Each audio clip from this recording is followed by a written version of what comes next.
Olá, sexto ano, tudo bem? Pessoal, como a gente parou a semana passada para fazer revisão para o simulado e a matéria foi acumulando, então eu vou fazer uma revisão com vocês, desde lá o critério da divisibilidade, para a gente poder continuar com a matéria, tá bem? Vamos lá então. Olha só, eu coloquei um resuminho aqui sobre os critérios da divisibilidade. Quando que um número é divisível por 2? Quando o algarismo das unidades é par, ou seja, todo número terminado em 0, 2, 4, 6 ou 8 é divisível por 2. Por 3, quando a soma dos algarismos é um número múltiplo de 3, ou seja, eu somo os algarismos. 19.752, somei 1 mais 9 mais 7 mais 5 mais 2, deu 24. Tem na tabuada do 3, então esse número aqui, se eu dividir por 3, a divisão vai ser exata. Por 4, quando os dois últimos algarismos é 0, 0, ou divisível por 4, os dois últimos. 12 tem na tabuada do 4, então 5.312 é divisível por 4. 500 termina em 0, 0, então é divisível por 4, tá? Por 5, muito simples, todo número terminado em 0 ou 5 é divisível por 5. Ou seja, eu olho o algarismo das unidades, é 0 ou 5, ele é divisível por 5. Divisibilidade por 7, eu coloquei aqui, não tem regra. Gente, a regra existe, mas ela é tão complicada que é mais rápido dividir por 7 do que usar a regra. Então, no sexto ano, a gente fala que não tem regra. Lá no ensino médio, vocês vão ver que existe, mas aí vocês vão estar mais maduros, vão fazer cálculos maiores, tá bem? Por enquanto, a gente faz a conta para ter certeza. Por 6, se ele for par, ou seja, se ele for divisível por 2 e por 3 ao mesmo tempo. Então, a primeira coisa, número ímpar não dá para dividir por 6, então não preciso nem testar. Se o número for par, somo os algarismos que formam esse número. 7 mais 6, 13, mais 2, 15. 15 é divisível por 3, então esse número é divisível por 3, por 6, tá? Por 8, quando os três últimos algarismos são divisíveis por 8, ou quando termina em 3 zeros, faltou aqui, tá?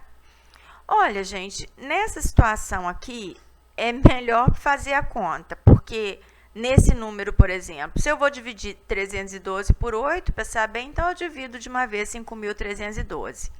A não ser que fosse assim, 5.016. Terminou com 0, 16, 16 é divisível por 8, então ele é divisível por 8, tá?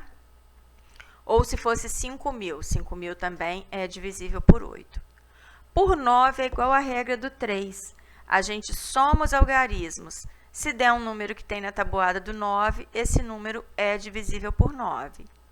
E por 10 é só olhar o algarismo das unidades. Se é 0, esse número é divisível por 10, tá? Então, isso aqui já foi passado para vocês já fizeram um exercício sobre isso. Mas como a gente está começando com as lives, a semana passada ficamos nas revisões para o simulado, então eu quis rever a matéria com vocês, tá? Agora, números primos e compostos.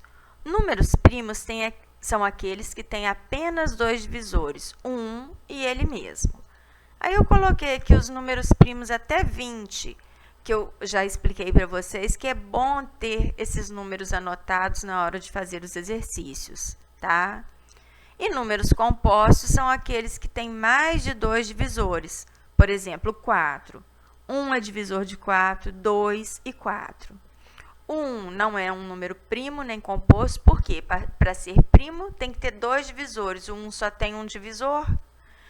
E o 2 é o único número primo par. E o 0 é divisível por qualquer número, tá bom? Gente, aqui eu coloquei um exemplo para vocês de como verificar se um número é primo. Então, eu coloquei o número 487. Para facilitar, como eu disse para vocês, é bom a gente anotar os números primos. Pode ser até o 30, não precisa ser mais do que isso, não, tá? Então, eu coloquei aqui. Se eu tivesse testado até 29 e precisasse, eu ia anotando os outros. Então, eu vou verificar. 487 não é par, então ele não é divisível por 2, que é o primeiro número primo. Agora, eu vou ver pelo próximo, que é o 3. A regra não é somar os algarismos. Somei, deu 19. A soma não resulta em um número múltiplo de 3, então ele não é divisível por 3. Próximo número primo é 5. Não termina em 0 nem 5, portanto, não é divisível por 5. Por 7, como eu disse, a gente precisa fazer a conta. Sobrou 4 de resto. Não é divisível por 7. Próximo número primo, 11. Fiz a conta, sobrou o resto. Não é divisível por 11. Próximo número primo, 13. Fiz a conta, sobrou o resto. Não é por 13 também. Próximo número primo, 17. Não é também porque sobrou o resto. Próximo, 19. Fiz a conta, sobrou o resto. O próximo, 23. Fiz a conta, sobrou o resto. Agora, atenção a um detalhe. Quando eu fiz a conta da divisão por 23, o quociente ficou menor que o divisor. Então, esse número é primo. Por que que temos certeza? Porque o quociente é menor que o divisor e a divisão não é exata. Então, agora eu tenho certeza que esse número é primo. Então, eu faço o teste com os números primos, tá, gente? Não precisa ficar testando com 4, porque todo número par é divisível por 2. Então, se for divisível por 4, é porque é divisível por 2.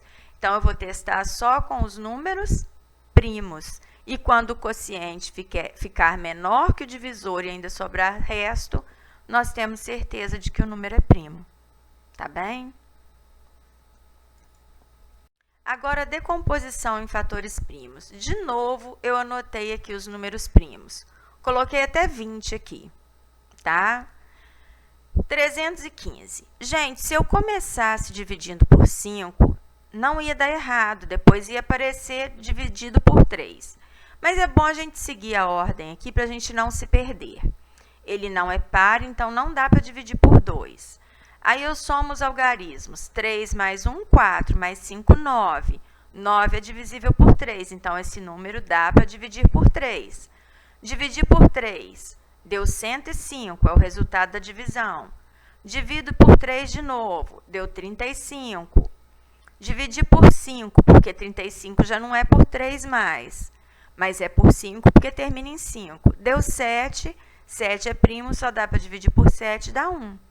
Então, a decomposição do número 315 é 3 vezes 3 vezes 5 vezes 7. 3 vezes 3 não são 3 ao quadrado? Então, 315 é igual a 3 ao quadrado vezes 5 vezes 7. Tá?